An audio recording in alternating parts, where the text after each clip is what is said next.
Hello my dear friends, आप सबका स्वागत है आपके अपने YouTube channel study with sense में।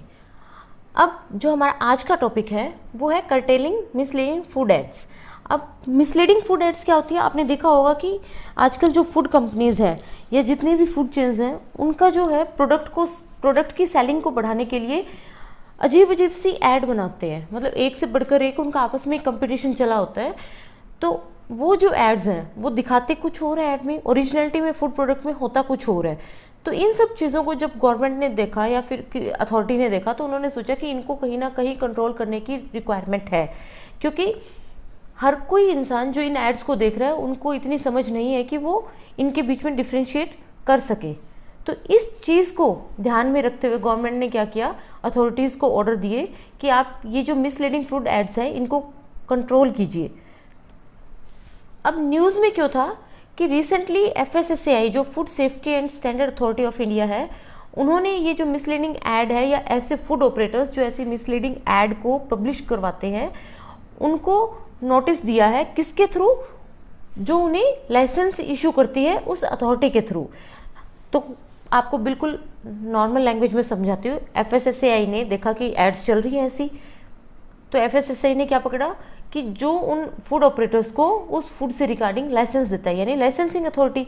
एक तो क्या था आपका FSSAI ने लाइसेंसिंग अथॉरिटी जो है उनको पकड़ा कि अच्छा आप इनको लाइसेंस दे रहे हो तो आप जाके ही इन्हें बोलेंगे, मतलब आप इनको नोटिस इशू करेंगे। तो अब लाइसेंसिंग अथॉरिटी ने क्या किया, लाइसेंसिंग अथॉरिटी ने उन सभी फूड प्रोडक्ट्स की जो कंपनीज है जो ऐसी मिसलीडिंग ऐड दे रहे हैं उनको नोटिस दिया है कि या तो आप ऐसी ऐड को विड्रॉ कीजिए या फिर मॉडिफाई कीजिए, ताकि लोगों के अंदर एक गलत मैसेज ना जाए। अब मेनली टारगेट किनको किया गया था? वो थे आपके न्यूट्रेस्यूटिकल प्रोडक्ट्स। अब आप में से बहुत से लोग ऐसे होंगे जिनको न्यूट्रेस्यूटिकल प्रोडक्ट का नहीं पता होगा, तो मैं बता देती हूँ। न्यूट्रेस्यूटिकल प्रोडक्ट वो प्रोडक्ट होते हैं जो होते तो फार्मास्यूटिकल प्रोडक्ट है लेकिन उनकी न्यूट्रिशनल वैल्यू होती है, ठीक है। जैसे आपने देखा होगा कि याकुल्ट है, वैसे एक टाइप से वो वो कहते हैं कि सिंगल सेल प्रोटीन है और वो क्या करता है आपकी इम्यूनिटी एनहांस करता है। या कुछ टैबलेट्स हैं कि आप ये टैबलेट लेंगे तो आपका ये न्यूट्रिशन कंप्लीट हो जाएगा। एक तो इस टाइप के प्रोडक्ट्स को टारगेट किया गया। दूसरा refined oils, pulses, flowers, millets, इस टाइप की जो कंपनीज है या फिर घी प्रोड्यूसिंग जो कंपनी है इनको टारगेट किया गया है। जिन्होंने मतलब टारगेट तो नहीं बोलेंगे कि इनको नोटिस दिया गया है, क्योंकि इन्होंने जो क्लेम डाले हैं वो क्लेम साइंटिफिकली प्रूवन है ही नहीं, और इसी वजह से वो क्या कर रहे हैं, कंज्यूमर्स को मिसलीड कर रहे हैं। अब ये सारे जो मतलब जब लाइसेंसिंग अथॉरिटी ने उनको नोटिस दिया तो लाइसेंसिंग अथॉरिटी ने बोला था कि या तो आप विड्रॉ कीजिए या आप मॉडिफाई कीजिए। अगर वो नहीं करते हैं, यानी ऐड में ना चेंज करते हैं ना ऐड को विड्रॉ करते हैं, दोनों ही केस में वो एक पनिशेबल ऑफेंस है। और कौन से एक्ट के थ्रू? FSSAI एक्ट 2006, यानी food safety and standard act 2006। तो ये तो था एक नॉर्मल जो नोटिस FSSAI ने लाइसेंसिंग अथॉरिटी के थ्रू फूड ऑपरेटर्स को दिया गया। अब आगे क्या था कि जो कंज्यूमर की प्रोटेक्शन है उसके लिए गवर्नमेंट ने क्या किए, कुछ स्टेप लिए हैं, कुछ इनिशिएटिव्स लिए हैं। उनमें पहला क्या था, food safety and standard regulation 2018। ये क्या था? अब देखिए, आप यहाँ मैं आपको एक चीज़ क्लियर कर दूँ। अगर फूड से रिगार्डिंग कोई रेगुलेशन है तो वो food safety and standard authority ही लेती है, और उसको लेती है food safety and standard regulation 2018 के अंदर।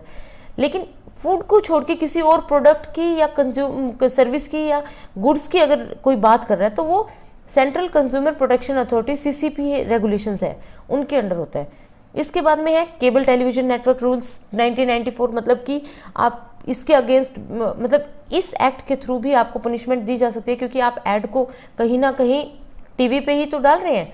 फिर FSS एक्ट भी food standard and safety act है। अब ये जो एक्ट है वो जितने भी प्रोडक्ट जो क्लेम कर रहे थे कि हमारे जो प्रोडक्ट है इससे किसी डिजीज़ से आपको छुटकारा मिल सकता है या फिर किसी साइकोलॉजिक जो कंडीशन है उससे आप बेटर हो सकते हैं, तो ये सारी चीज़ें इस एक्ट के थ्रू है वो प्रोहिबिटेड है जब तक कि वो स्पेसिफिकली साइंटिफिकली प्रूव ना हो, ठीक है। यानी अगर किसी साइकोलॉजिकल कंडीशंस को ठीक करने के लिए कोई मेडिसिन है उसको आप प्रमोट कर रहे हो तो उसके लिए आपको जो FSS एक्ट 2006 है, उससे परमिशन लेनी पड़ेगी। नेक्स्ट था कंज्यूमर वेलफेयर फंड। अब कंज्यूमर वेलफेयर फंड है ना, ये आपको ध्यान देना चाहिए, ये तब आया था जब GST आया था। तो आप बता सकते हैं GST कब आया था, अगर किसी को पता है तो प्लीज़ कमेंट सेक्शन में आप ईयर ज़रूर डालिएगा, तो आपको मैं बता देती हूँ। वैसे कंज्यूमर वेलफेयर फंड आया था जब central goods and services tax आया था, वो 2017 में आया था, और ये सिर्फ कंज्यूमर की प्रोटेक्शन को और वेलफेयर के लिए आया था। इस एक्ट के अंडर क्या हुआ था, इस फंड के अंडर उन्होंने क्या किया था, वेरियस लेवल पे कंज्यूमर लॉ चेयर्स डाल दी थी कि अगर किसी कंज्यूमर को कोई प्रॉब्लम आ रही है तो वो उन लॉ चेयर से जाके अपील कर सकता है। फिर था सेंट्रल कंज्यूमर प्रोटेक्शन काउंसिल। इस काउंसिल का क्या काम है, ये काउंसिल सिर्फ ये देखती है कि जो लॉ है वो एनफोर्स हो रहा है और जो जितने भी कंज्यूमर की प्रोटेक्शन से रिगार्डिंग लॉ है उनकी मॉनिटरिंग प्रॉपर ढंग से हो रही है या नहीं हो रही है। नेक्स्ट था आपका कंज्यूमर प्रोटेक्शन एक्ट 2021, ये भी वही कंज्यूमर की प्रोटेक्शन के लिए था। नेक्स्ट था कंज्यूमर प्रोटेक्शन ई-कॉमर्स रूल 2020। अब ये बड़ा इंपॉर्टेंट है। अब आपको पता होगा आजकल ऑनलाइन जो बिजनेस है वो बहुत ज़्यादा मतलब कि बढ़ चुका है। तो इस केस में कई बार हम सुनते हैं कि किसी ने कोई प्रोडक्ट ऑर्डर किया है, या तो प्रोडक्ट ही गलत है, या फिर डिफेक्टिव प्रोडक्ट आया है, या फिर प्रोडक्ट सही आ गया, तो वो सब चीज़ें जो ऑलरेडी मेंशन थी साइट पे वो वहाँ पे नहीं है। तो इन किसी भी केस में अगर ऐसा कुछ हो रहा है तो जो कंपनी है उसको रिटर्न करना पड़ेगा प्रोडक्ट, उन्हें मतलब कि प्रोडक्ट रिटर्न की उनके पास पॉलिसी होनी चाहिए, रिफंड की पॉलिसी होनी चाहिए, और चेंज की भी पॉलिसी होनी चाहिए। तो ये कुछ इनिशिएटिव थे जो गवर्नमेंट ने लिए कंज्यूमर की प्रोटेक्शन के लिए और कंज्यूमर की वेलफेयर के लिए। इसके साथ साथ अगर हम देखें तो ये जो फूड प्रोडक्ट्स हैं, क्योंकि ये जो लॉ है मिसलीडिंग फूड एड है, ये मेनली इन्होंने टारगेट किया है फूड जो एड है उनको। अब आपको पता है जब आप सुपरमार्केट में या मार्केट में जाते हो तो पैकेज फूड मिलता है, और हर पैकेज फूड पे कुछ ना कुछ टैगिंग होती है। तो टैगिंग किस किस टाइप की होती है, फर्स्ट होती है आपकी नेचुरल। क्या नेचुरल वो प्रोडक्ट है जो मतलब कि किसी भी मिक्सिंग से नहीं बना है, ये एक single food derived from a recognise natural source, means किसी एक नेचुरल सोर्स से आपने उस फूड को लिया है। ठीक है। अब कई बार क्या होता है कि प्लांट ओरिजिन और एनिमल ओरिजिन के फूड को मिक्स करके उसको नेचुरल बोल देते हैं, वो नेचुरल नहीं होगा, वो कंपोजिट फूड होगा आपका। कंपोजिट यानी जहाँ पे प्लांट के प्रोडक्ट को या फिर जो प्रोडक्ट था उसको किसी और प्रोडक्ट के साथ प्रोसेस कर दिया, यानी दो प्रोडक्ट को मिक्स कर दिया, तो वो क्या होता है, कंपोजिट फूड होता है। हाँ, अगर कोई भी नेचुरल फूड उसको ह्यूमन कंजप्शन के लिए स्टोर किया गया है और उसकी प्रोसेसिंग की गई है, उस प्रोसेसिंग में अगर आप केमिकल और प्रिजर्वेटिव यूज कर रहे हो ना, फिर तब भी वो नेचुरल नहीं होगा। तो समझे आप, अगर आप किसी भी नेचुरल प्रोडक्ट को अगर ह्यूमन कंजप्शन के लिए स्टोर कर रहे हो तो उसकी पैकेजिंग में भी आपको केमिकल्स और प्रिजर्वेटिव्स को यूज़ नहीं करना है। नेक्स्ट क्या है, फ्रेश हम उसी फूड प्रोडक्ट के लिए यूज़ करते हैं जो कि मतलब हमने नेचर से लिया, उसको सिर्फ वॉश किया, उसको छिला वगैरह और उसको काट के हम विदाउट किसी प्रोसेसिंग के उसको बेच रहे हैं, तो वो क्या है आपका फ्रेश।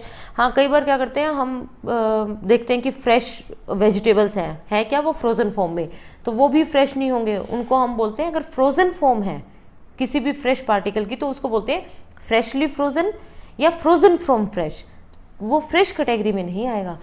अगर हम फ्रेश फूड की प्रोसेसिंग कर लेते हैं और उस प्रोसेसिंग में कुछ ऐसा डाल देते हैं जिससे उस फ्रेश फूड की सेल्फ लाइफ जो है वो बढ़ जाए, उसको भी हम फ्रेश नहीं बोलेंगे।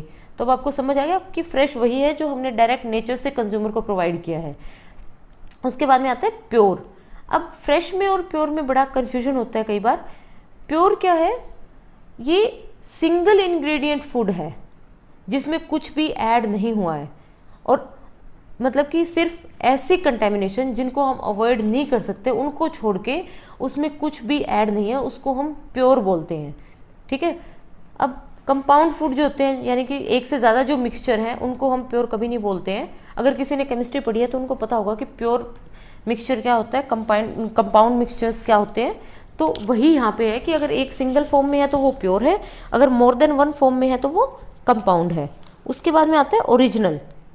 अब आपने देखा होगा कि फूड प्रोडक्ट में जैसे कोक है, उन्होंने अपना जो है वो पेटेंट करवा रखा है, अपनी जो मैकेनिज्म है या जो वो यूज़ करते हैं केमिकल कोक को प्रोड्यूस करने के लिए। तो ऐसे फूड प्रोडक्ट्स जो किसी एक डिफाइंड फॉर्मुलेशन से बनते हैं। क्या होता है इसमें, जो फॉर्मुलेशन है वो क्या होती है, डिफाइंड होती है।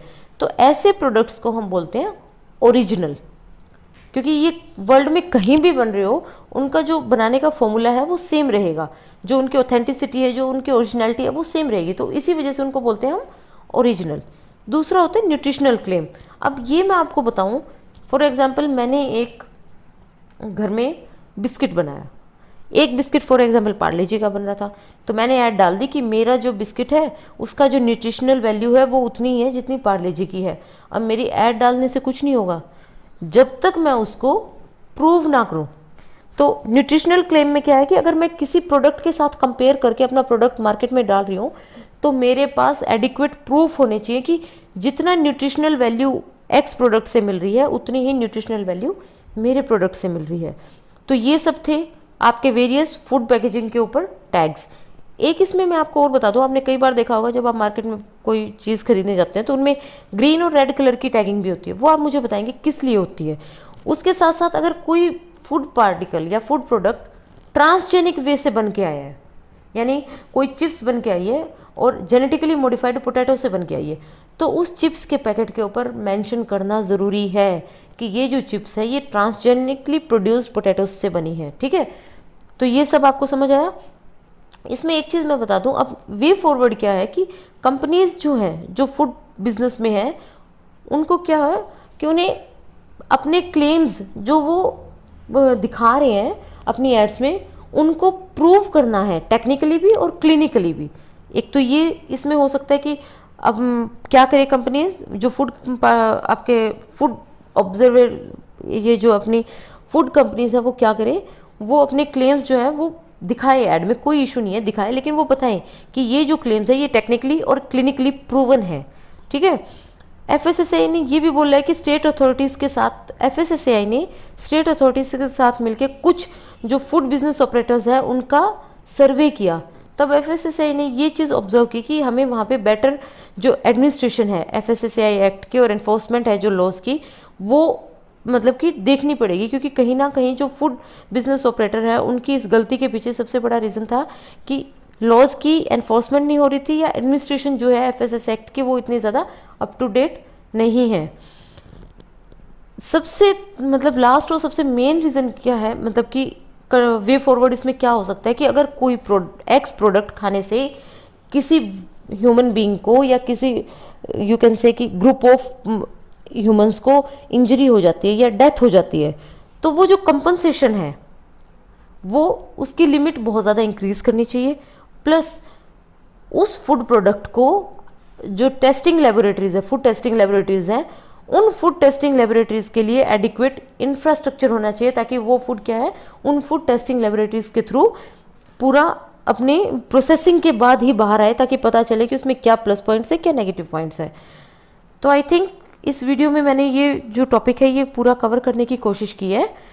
तो this is all about today's video. अगर आपको वीडियो इन्फॉर्मेटिव लगा है तो please subscribe my channel, like my video and share my video. Thank you.